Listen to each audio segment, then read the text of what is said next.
बिहारचे लढवय्ये मुख्यमंत्री आणि उपमुख्यमंत्री नितीशजी आणि तेजस्वीजी हे पहिल्या प्रथम आलेले आहेत आणि लढवय्या शब्द वापरल्यानंतर इथे त्यांचा येण्याचा हेतू हा आपल्याला सगळ्यांना कळला असेल।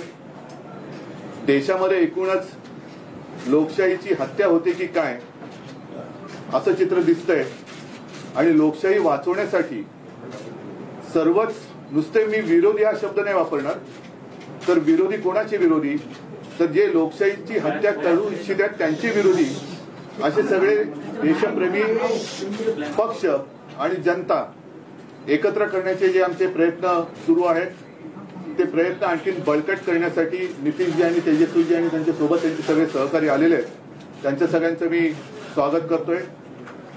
आजच सर्वोच्च न्यायालयाचा निकाल सुद्धा आलेला आहे आणि मला खरंच एका गोष्टीचं समाधान आहे। मी वारंवार असं म्हटलं होतं की सर्वोच्च न्यायालयाचा निकाल हा केवळ शिवसेनेच्या भवितव्याचा नसेल, तर तो आपल्या देशातल्या लोकशाहीच्या बद्दल, लोकशाही जिवंत राहणार की नाही याबद्दलचा असेल। आणि माननीय सर्वोच्च न्यायालयाने आज जो निकाल दिलेला आहे त्याच्यामध्ये एकूणच सत्तेसाठी हपापलेल्या लोकांचं उघडं नागडं राजकारण हे त्यांनी त्याची पूर्णपणाने चिरफाड केलेली आहे। सगळ्यात महत्वाचं म्हणजे राज्यपाल महोदयांची जी भूमिका होती ती संशयास्पद, आता त्या संशयास्पद म्हणायला सुद्धा काही अर्थ राहिलेला नाही, ती सरळ सरळ अयोग्य होती आणि एकूणच राज्यपालांच्या भूमिकेचं सुद्धा वस्त्रहरण झालेलं आहे। मग ते दिल्लीच्या बाबतीत असेल, इथल्या बाबतीत असेल। आणि राज्यपाल ही यंत्रणा ही एक आतापर्यंत आदरयुक्त अशी यंत्रणा होती, पण राज्यपाल यंत्रणेचे धिंडवडे ज्या पद्धतीने शासनकर्ते काढतायत ते बघितल्यानंतर आता याच्या पुढे राज्यपाल यंत्रणा ही अस्तित्वात ठेवावी की नाही हा सुद्धा एक मोठा विचार मला असं वाटतं सर्वोच्च न्यायालयापुढे आपल्याला न्यायला पाहिजे। तूर्त सर्वोच्च न्यायालयाने जो निकाल दिलेला आहे त्याच्यामध्ये राज्यपालांना अधिवेशन बोलवण्याचा अधिकार नव्हता, त्यांनी बोलवण्याची गरज नव्हती वगैरे वगैरे सगळे आता आपण डिटेलमध्ये गेल्यानंतर कळेल। पण अपात्रतेचा निर्णय हा त्यांनी अध्यक्षांवरती जरी सोपवला असला तरी पक्षादेश हा त्यावेळेचा जो पक्ष म्हणजे माझी शिवसेना त्या शिवसेनेचाच राहील। आता अध्यक्ष महोदयांना सुद्धा याच्यामध्ये वेळ न काढता लवकरात लवकर निर्णय घ्यावा याच्यासाठी आम्ही आता मागणी तर करूच, हा एक भाग झाला। लेकिन आज नीतीश जी और तेजस्वी जी आए हैं, मैं आपका स्वागत कर ही रहा हूं और लड़ाई तो आज शुरुआत हो गई है। मैंने जैसे अभी अभी आपको कहा, जब हम अंदर बात कर रहे थे तो एक ज्याला शुभ शकुन असं म्हणतो कि इतने दिनों से हमारी लड़ाई चल रही थी सर्वोच्च न्यायालय में, आज आप भी आ गए और वो निर्णय भी आ गया। इस देश में अब प्रजातंत्र उसकी रक्षा करना हमारा काम है।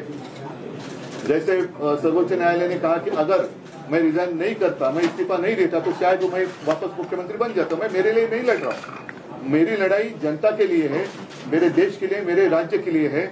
और भले हम इसके पहले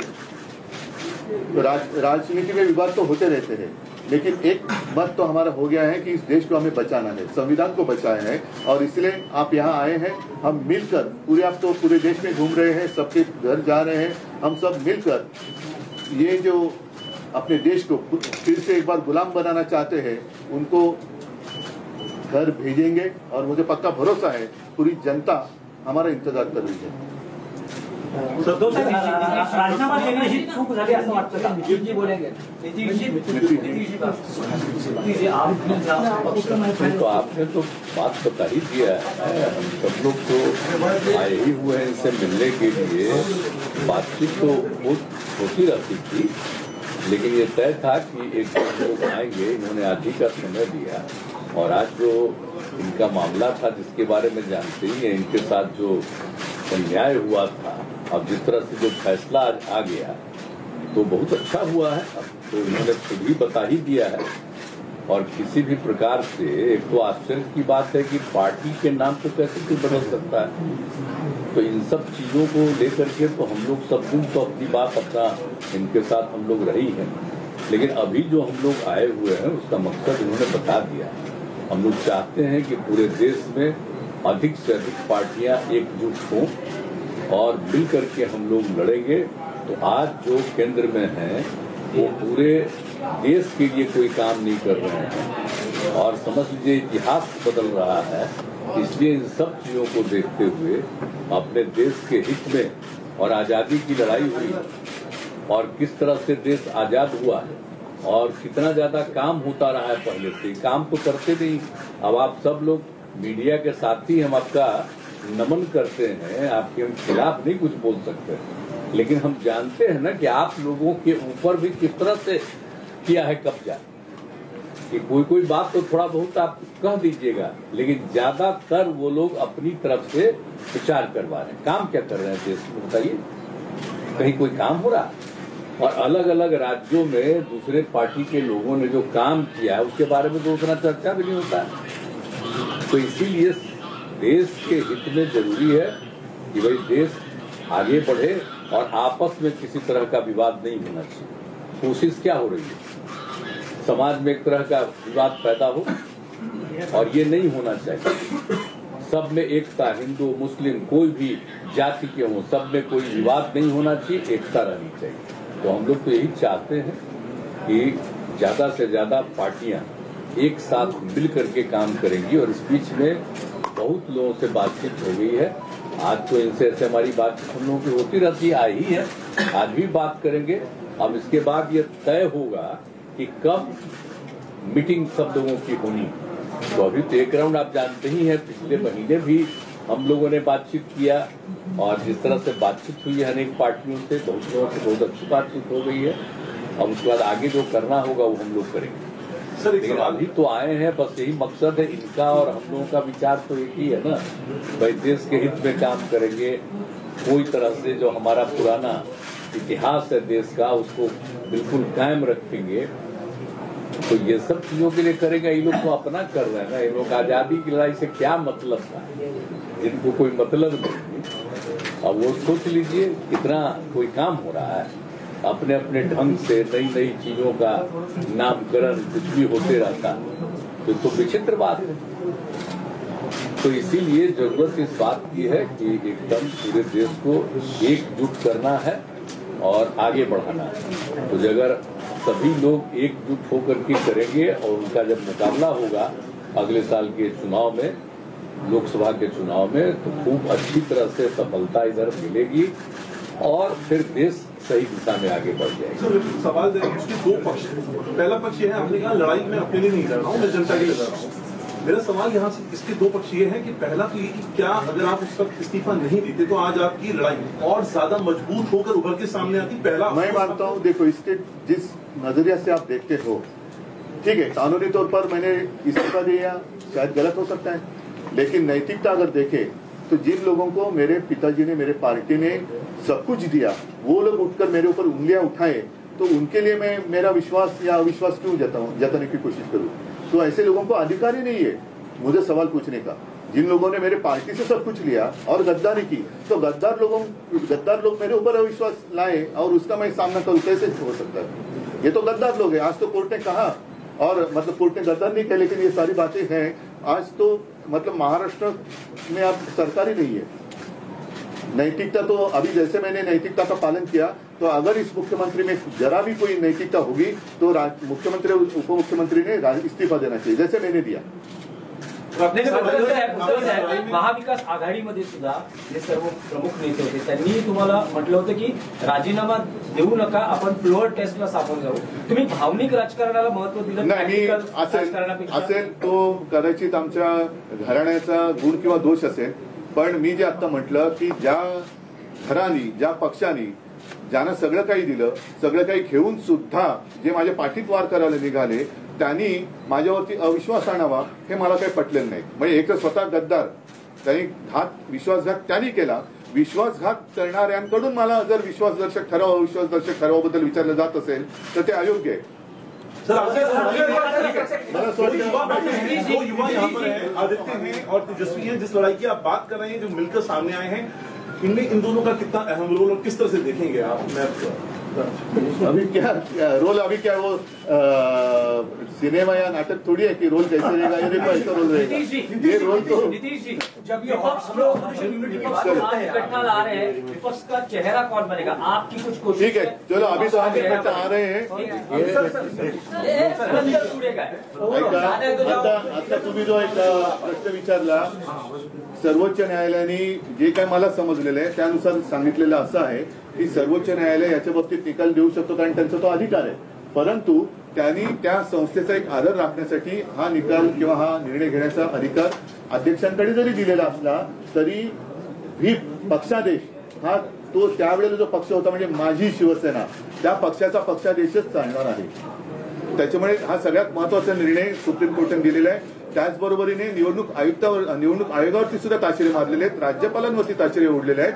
एकूणच हे चापकाचे फटकारे जर जे तिकडे खुर्चीत बसलेले आहेत ते निर्डावलेले नसले तर त्यांना पुरेसे आहेत आणि त्यानुसार आता तरी त्यांनी सुधारण्याची आवश्यकता आहे. नाही, उद्धवजी स्ट्रेट प्रश्न आहे की मुख्यमंत्र्यांनी, विद्यमान मुख्यमंत्र्यांनी राजीनामा द्यावा नैतिकतेच्या आधार अशी तुमची ठोस माझी, जसं मी तुम्हाला म्हटलं की मी एक नैतिकता मला असं वाटलं की ज्यांना सगळं काही देऊन सुद्धा हपापलेली लोक ही माझ्यावरती अविश्वास ठराव आणणार आणि त्यांच्या हपापलेपणाने मी पुरेसा पडू शकत नाही कारण आणखीन काय देणार. तर अशा लोकांनी माझ्यावरती अविश्वास ठराव दाखवणं हे मला मंजूर नव्हतंच, ते मंजूर नाही, मी कदापि ते मान्य करणार नाही. म्हणून मी राजीनामा दिला. जसा मी एका क्षणाचाही विलंब न करता राजीनामा दिला तसं एवढा आता सर्वोच्च न्यायालयाने फटके दिल्यानंतर जर थोडी तरी नैतिकता मुख्यमंत्र्यांच्या आणि उपमुख्यमंत्र्यांच्या अंगी शिल्लक असेल तर त्यांनी जसा मी राजीनामा दिला तसा राजीनामा द्यावा आणि निवडणुकीला सामोरं जावं. सुप्रीम कोर्टानं राज्यपालांना फटकारलेला आहे कारण त्यांनी जे निर्णय घेतलेले आहेत ते चुकीचं असलेलं म्हटलं आहे. हे राज्यपाल म्हणजे स्वतःच्या घरचा चाकर असल्यासारखं वापरण्याची जी पद्धत सुरू झालेली आहे ती पद्धत बघितल्यानंतर राज्यपाल यंत्रणाच आता शिल्लक ठेवावी की नाही हा प्रश्न आता सर्वोच्च न्यायालयाला आम्हाला म्हणजे मला असं वाटतं विचारायला पाहिजे की हे असंच जर का, कारण प्रत्येकाचे काम असतं ज्या सर्वोच्च न्यायालयाने केलं तसंच जसं आता मीडिया असतो, नितीनजी जसं म्हणाले की काही गोष्टी तुम्ही लोकांसमोर आणल्या पाहिजेत तर 4 स्तंभ जे म्हणतो हे 4 स्तंभ मजबूत पाहिजेत. त्याच्यापैकी जर का एका स्तंभाला वाढवी लागली असेल तर त्या स्तंभाचं रिपेअरिंग हे करणं गरजेचं आहे. आता महत्वाचा मुद्दा हा आहे की राज्यपाल महोदय तेव्हाचे जे काय होते त्यांनी इकडे जे न करू करायचं ते म्हणजे करायला नको ते करून गेले. आता गेल्यानंतर त्यांना सजा काय, कारण असं जर का होत राहिलं तर तेव्हाचे राज्यपाल 12 वाजून जातील आणि घरी जाऊन मग म्हणतील ये तो संत आदमी आहे. करायचं काय? नाही, अजिबात नाही. अपात्रतेचा निर्णय हा त्यांना ठरवायचा आहे. पण जे मी समजलं त्याच्याप्रमाणे त्यांनी फुटीरांचा व्हीप नामंजूर केलेला आहे सर्वोच्च न्यायालयाने. त्याच्यामुळे माझ्या शिवसेनेचाच व्हीप लागू होणार. यांच्यावरही कारवाई झाली पाहिजे असं तुमचं म्हणणं आहे का? बिलकुल आहे, कारण नाहीतर ही प्रथा आणि हा पायंडा पडेल की त्यावेळेला राज्यपाल म्हणजे नाही तर राज्यपाल काय, राज्यपाल ही संस्था म्हटल्यानंतर ती काय कॉम्प्युटर नाहीये. त्या व्यक्तीच्या जर का त्याच्या मर्जीप्रमाणे ती यंत्रणा चालायला लागली तर त्या व्यक्तीला किंवा काय जाब हा विचारला गेला पाहिजे, नाहीतर तो पायंडा पुढे पडेल. प्रत्येक राज्यपाल हेच म्हणतील की आम्हाला काय आमच्या काळात त्यांचे 12 वाजून जायचंय, निकाल येईलपर्यंत आम्ही आमच्या घरी पोहोचलेलो असू. निवडणूक आयोगानं तुमचं चिन्ह काढलं पण आज कोर्टाने असं म्हटलेलं आहे निकाल देताना की शिवसेना त्यावर कोणी दावा करू शकणार नाही, म्हणजे शिवसेना तुमच्याकडे राहील असं एक नक्कीच आहे. आणि तर मग आता चिन्ह आणि पक्षाबाबतीत आमचं आर्ग्युमेंट हेच आहे की निवडणूक आयोगाचं काम हे निवडणूक आयोगाने त्यांच्या चौकटीत केलं पाहिजे. निवडणूक आयोग म्हणजे ब्रह्मदेव नाहीये, राज्यपाल म्हणजे ब्रह्मदेव तर अजिबातच नाहीये. त्यांना आता राज्यपाल मानायची की नाही, ती संस्थाच ठेवायची की नाही हाच आता एक विचार त्याची चर्चा झाली पाहिजे. पण निवडणूक आयोग हे निवडणुकीपुरतं मर्यादित असतं. मतांच्या टक्केवारीवरती एखाद्या पक्षाला मान्यता देणं, नोंदणी देणं आणि त्याला निवडणूक चिन्ह देणं हे त्यांचं काम असतं. नाव देणं, नाव काढणं हे त्यांचं काम नाही. आम्ही ते मानणार नाही. कारण शिवसेना हे नाव देताना निवडणूक आयोगाची परवानगी घेऊन बाळासाहेबांनी शिवसेनेची स्थापना केलेली नव्हती. त्याच्यामुळे कदापि शिवसेना हे नाव दुसऱ्याला आम्ही घेऊ देणार नाही. तो निवडणूक आयोगाचा घटनाबाह्य अधिकार आहे. कारण नाव धनुष्यबाण आणि हे त्या मतांच्या टक्केवारीवरती ठरवण्याचा अधिकार कदाचित किंवा निवडणूक आयोगाला आहे. जसं आता काही पक्षांची राष्ट्रीय पक्ष म्हणून मान्यता काढली ते तुम्ही मतांच्या टक्केवारीवरती नोंदणी करू शकाल पण नाव नाही काढू शकत. नाही असं आहे की उद्या मी निवडणूक आयुक्तांचंच नाव बदलून वेगळं काय केलं तर काय होईल. तर त्याच्यामुळे ते माझं शिवसेना नाव नाही काढू शकत नाही आणि आम्ही काढू देणार नाही. आम्ही शिवसेना म्हणूनच राहणार.